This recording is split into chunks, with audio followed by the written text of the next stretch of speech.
हिंदुस्तान का कानून कहता है, हिंदुस्तान का संविधान कहता है, डॉक्टर भीमराव अंबेडकर का लिखा हुआ कानून कहता है, अगर कोई तुम्हारे ऊपर हमला करे तो तुम्हारा हिंदुस्तान का कानून सेल्फ डिफेंस का कानून सिखाता है, अपनी जान को बचाने की हिफाजत का कानून देता है।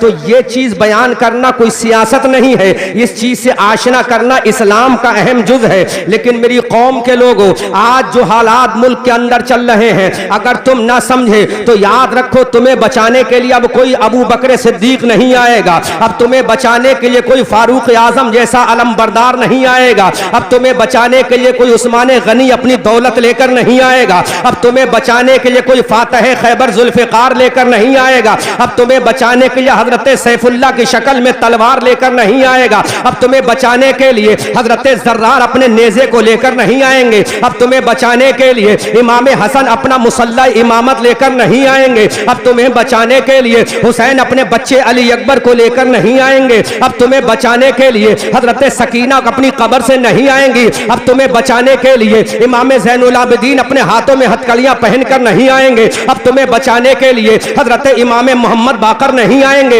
अब तुम्हें बचाने के लिए हजरत इमाम मोहम्मद जाफर नहीं आएंगे, अब तुम्हें बचाने के लिए हजरत इमाम तकी नहीं आएंगे, अब तुम्हें बचाने के लिए हजरत इमाम नकी नहीं आएंगे, अब तुम्हें बचाने के लिए इमाम हसन अस्करी नहीं आएंगे, अब तुम्हें बचाने के लिए इमाम अबू मंसूर मातुरीदी नहीं आएंगे, अब तुम्हें बचाने के लिए इमाम आजम शाफई नहीं आएंगे, अब तुम्हें बचाने के लिए इमाम मालिक हम्बली नहीं आएंगे, अब तुम्हें बचाने के लिए शहर मुरादाबाद के अल्लामा काफी नहीं आएंगे, अब तुम्हें बचाने के लिए अल्लामा फजल हक खैराबादी नहीं आएंगे, अब तुम्हें बचाने के लिए अल्लामा इनायत रसूल बदायूनी नहीं आएंगे। ऐ अल्लाह, अब हमें बचाने के लिए कौन आएगा?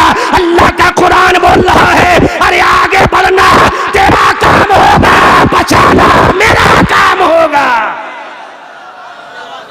नारे नारे तकबीर, नारे तकबीर, नारे रिसालत, मसलके आला हजरत अहमद रजा मंजरी साहब, अहमद रजा मंजरी साहब। मैंने पूरा खुतबा बचाकर आपका टाइम बचा दिया है, मैंने तमहीदी जुमले छोड़कर आपका वक्त बचा दिया, सेव कर दिया है। अब तुम्हें बचाने के लिए कोई हुसैन नहीं आएगा, अब कोई मैदान बदर का गाजी नहीं आएगा, अब मैदान बदर का कोई शहंशाह नहीं आएगा, अब उहद का कोई जानिसार नहीं आएगा, अब तबूक का कोई लड़ने वाला नहीं आएगा, अब तुम्हें हजरत जर्रार अपना लेजा लेकर नहीं आएंगे। अब हिंदुस्तान का कानून आएगा जो तुम्हें बचाएगा, सेल्फ डिफेंस का कानून आएगा। अगर तुम पर कोई हमला करने के लिए आगे बढ़े तो भारत का संविधान इजाजत देता है, भारत का कानून इजाजत देता है। अगर तुम्हारे बच्चों को कत्ल करने के लिए कोई आगे बढ़े तो तुम भी आगे बढ़ जाओ, क्योंकि ये भारत का कानून है और भारत के कानून पर जो अमल कर ले उसी का नाम मुसलमान है।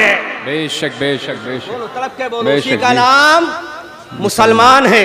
खाली चूहों की तरह जिंदगी गुजारने वाले का नाम मुसलमान नहीं। हजरत फारूक आजम के नाइब का नाम मुसलमान है, हजरत उस्मान गनी के वफादार का नाम मुसलमान है। अगर मैदान बदर में हमने कमल खिलाए हैं, अगर मैदान ओहद में हमने गुलो फूलो बेटे बूटे खिलाए हैं, तो याद रखो करबला में 3 दिन भूखे भी हम ही रहे हैं, करबला में 3 दिन प्यासे भी हम ही रहे हैं। अगर हमने मैदान बदर के फातह आजम का लक़ब अपने सर पे रखा है, अगर ताजे फाखरा अपने सर पे रखा है, तो करबला के मैदान में 3 दिन के भूखे हम ही थे, 3 दिन के प्यासे हम ही थे, 3 दिन के परेशान हाल हम ही थे। लेकिन हमने बता दिया दुनिया वालों, जो जान मांगो तो जान देंगे, जो माल मांगो तो माल देंगे, जो जान मांगो तो जान देंगे, जो माल मांगो तो माल देंगे।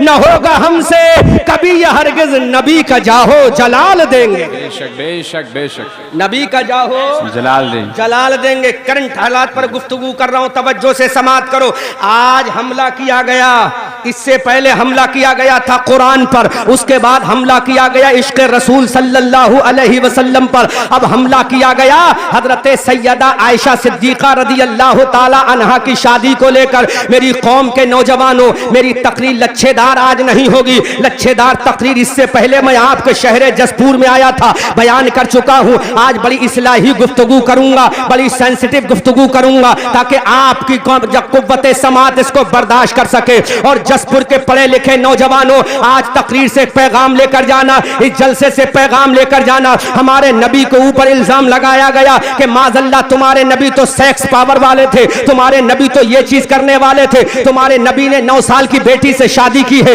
लो तारीख का हवाला नोट करो और याद रखो, मुस्तफा करीम की जिंदगी को झांक कर देखो, आमना के लाल की हयाते तैयबा पढ़ के देखो, मुस्तफा करीम की सीरत और सूरत को पढ़ के देखो, मुस्तफा के किरदारों कैरेक्टर को पढ़ के देखो। अल्लाह के इज्जत और जलाल की कसम, अल्लाह के हबीब जब गारे हिरा से कुरान अजीम की वही को लेकर जब आए थे तो मेरे नबी ने नहीं कहा पढ़ो नमाज, मेरे नबी ने नहीं कहा रखो रोजा, मेरे नबी ने नहीं कहा दो ज़कात, मेरे नबी ने नहीं कहा पर झुक जाओ अल्लाह की बारगाह में। जब मेरे नबी ने दीन का पैगाम दिया था तो मक्का के आतंकवादी खड़े थे, मक्का का एक से एक बड़ा गुंडा खड़ा था, मक्का का एक से एक बड़ा खतरनाक खड़े इंसान खड़ा था, मक्का का एक से बड़ा टेररिस्ट आतंकवादी खड़ा था। उस वक्त मेरे नबी ने एक ही पैगाम दिया था चेयरमैन साहब, उस वक्त मेरे नबी ने एक ही क्वेश्चन मार्क किया था, उस वक्त मेरे नबी ने एक ही सवाल किया था कमेटी वालों। जब मेरे नबी ने अपनी कौम को पहला खिताब किया था तो मेरे नबी ने ऐलान किया था, ये नहीं कहा कि अल्लाह एक है, मेरे नबी ने नहीं कहा ये अल्लाह की कुरान है, मेरे नबी ने नहीं कहा मैं अल्लाह का नबी हूं, मेरे नबी ने नहीं कहा मैं अल्लाह का पैगंबर बनकर आया हूं, मेरे नबी ने नहीं कहा मैं हादी बरहक बनकर आया हूं, बल्कि जसपुर के लोगों, अहमद रजा मंजरी का ये तारीखी जुमला नोट करो जो मेरे नबी ने कोहे फारान को अपना मिंबर बनाकर ऐलान किया था, ऐ मक्का वालों अपने दिल पे हाथ रख के बताना, क्या मैं मोहम्मद ने कभी किसी की बेटी के साथ जिना किया है? तो मक्का के बड़े से बड़े दुश्मनों ने कहा ऐ मोहम्मद हमने कभी आपको नहीं देखा। दूसरा सवाल मेरे नबी ने किया, ऐ मक्का के लोगों क्या कभी तुमने मुझे झूठ बोलते हुए सुना है? मक्का की आतंकवादियों ने कहा ऐ मोहम्मद आपसे बड़ा सच्चा तो पूरे मक्का में कोई नहीं है, पूरे जजीरे अरब में कोई नहीं है, कोई खित्ता अरब में कोई नहीं है, इन पहाड़ियों के दामन में बसने वाला कोई नहीं है। अल्लाह के हबीब ने तीसरा सवाल किया, ऐ मक्का के लोगों बोलो क्या मैंने किसी की जमीन और जायदाद और प्रॉपर्टी दबाई है? मक्का के लोगों ने कहा ऐ मोहम्मद रसूलुल्लाह मोहम्मद इब्ने अब्दुल्लाह हमने कभी नहीं देखा आपने किसी की जमीन और जायदाद और प्रॉपर्टी दबाई हो। अब फिर मेरे नबी सवाल करते हैं, बोलो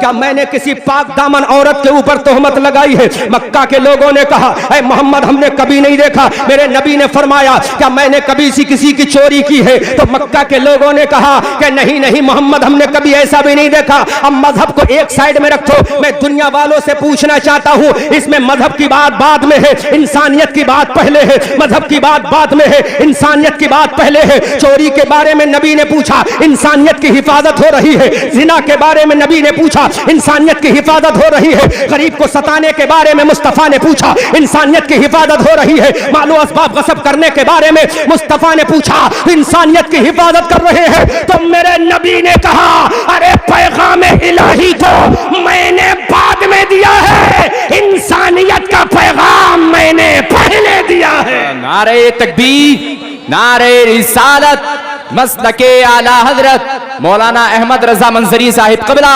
नारे तकबीर, नारे रिसालत।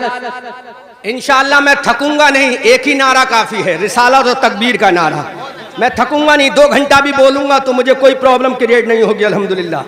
जो कि लंबा नारा लगेगा तो टाइम ज्यादा होगा, है ना। मैं ही चाहता हूं कम वक्त में ज्यादा बात हो जाए। बोलो चेयरमैन साहब, इसमें मजहब की बात तो बाद में है लेकिन इंसानियत की बात पहले है, इंसानियत की बात पहले है। चोरी से रोकना इंसानियत की बात है। अगर कोई गरीब इंसान मेहनत करके पैसा इकट्ठा करेगा, उसका माल चोरी हो जाएगा तो सोचो गरीब के दिल पे क्या गुजरेगा। अगर किसी की बहू बेटी के साथ जिना हो जाएगा तो सोचो इंसानियत का जनाजा कैसे निकलेगा। अगर किसी गरीब का माल दबा लिया जाएगा तो सोचो इंसानियत कैसे सिस्कियां लेगी। सोचो अगर किसी मजलूम को दबाया जाएगा, इंसानियत कैसी आहो बुका करेगी। तो मेरे पैगंबर ने ऐलान कर दिया, द ग्रेट प्रॉफिट मोहम्मद रसूलुल्लाह ने ऐलान कर दिया, ऐ मक्का के लोगों, आमना का लाल जो दीन लेकर आया है वो दीन फितरत है, इंसानियत का।